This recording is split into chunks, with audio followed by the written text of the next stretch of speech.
હું advocate and notary તથા પાલેજ ગામના માજી ડેપ્યુટી સરપંચ સલીમેન પઠાણ આજરોજ પાલેજ ટાઈમ્સ યુટ્યુબ ચેનલ કે જે સફળતાના 2 વર્ષ પૂર્ણ કરી ત્રીજા વર્ષમાં પ્રવેશ કરી રહી છે એવા સમયે હું તેઓને ખૂબ ખૂબ શુભેચ્છાઓ પાઠવું છું.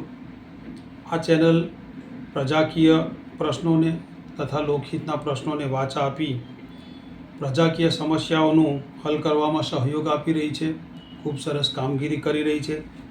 2 વર્ષના આ દશકમાં અમે જોયેલું છે કે આ ચેનલ મારફતે ઘણી બધી પ્રજાકીય સમસ્યાઓ ઉજાગર થઈ અને એનો હલ કરવામાં પણ આ ચેનલે ઘણી બધી મોટી ભૂમિકા ભજવી છે અને તેઓ પાલેજ આજુબાજુના ગામો જિલ્લા તથા દેશની સમસ્યાઓને વાચા આપે અને તેનું નિરાકરણ લાવવામાં સરકાર તરફથી સહયોગ મળે અને સહકારને આ સંદેશો પ્રજાકીય વાચાઓ પ્રજાકીય પ્રશ્નો પહોંચાડે એવી અપેક્ષા રાખું છું અને ત્રીજા વર્ષમાં પ્રવેશ કરવા બદલ હું આ ચેનલને મારા તરફથી ખૂબ ખૂબ શુભેચ્છાઓ પાઠવું છું. જય હિન્દ.